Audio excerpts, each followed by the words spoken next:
बिस्मिल्लाहिर्रहमानिर्रहीम। अस्सलामु अलैकुम वरहमतुल्लाहि वबरकातुहू। रमज़ान के आखिरी अशरा में एक रात आती है, इसको शब कदर कहते हैं। कुरान मजीद में इसको 1000 महीनों से ज़्यादा अफजल फरमाया गया है।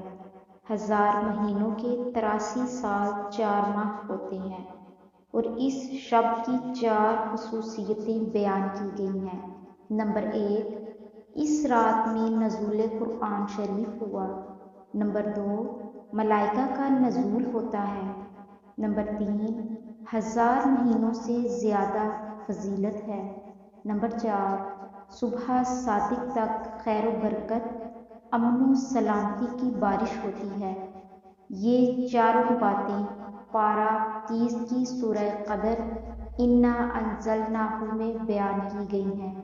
हज़रत अनस रज़ियल्लाहु ताला अन्हु बयान फरमाते हैं कि रसूलुल्लाह सल्लल्लाहु अलैहि वसल्लम ने इरशाद फरमाया कि शब कदर में जिब्रील अलैहिस्सलाम फरिश्तों की एक जमात के साथ ज़मीन पर उतरते हैं और हर उस शख्स के लिए जो इस रात में खड़े या बैठे हुए अल्लाह का जिक्र कर रहा हो और इबादत में मशगूल हो, उसके लिए दुआए रहमत करते हैं।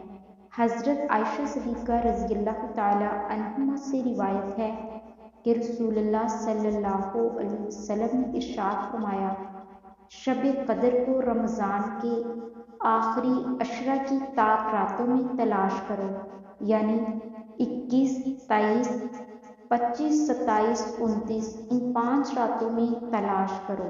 हज़रत आयशा सिद्दीक़ा रज़ियल्लाहु ताला अन्हुमा से रिवायत है कि मैंने रसूलुल्लाह सल्लल्लाहु अलैहि वसल्लम से अर्ज़ किया कि मुझे बताइए कि अगर मुझे मालूम हो जाए कि कौन रात शब कदर है तो मैं इस रात अल्लाह से क्या अर्ज़ करूं और क्या दुआ मांगूं। आप सल्लल्लाहु अलैहि वसल्लम ने फरमाया, ये अर्ज़ करो, अल्लाहुम्मा इन्नका अफ़ुव्वुन करीमुन तुहिब्बुल अफ़्व फ़अफ़ु अन्नी। ऐ मेरे अल्लाह, तू बहुत माफ़ फरमाने वाला और बड़ा करम फरमा है और माफ़ कर देना तुझे पसंद है, बस तू मेरी खताएं माफ़ फरमा दे। इस हदीस की बिना पर अल्लाह के बहुत से बंदों का ये मामूल है कि वो हर रात में ये दुआ खुसूसियत से करते हैं और रमज़ान मुबारक की रातों में और इनमें से भी ख़ास कर आखिरी अशरा की ताक रातों में इस दुआ का और भी ज़्यादा एहतमाम करते हैं।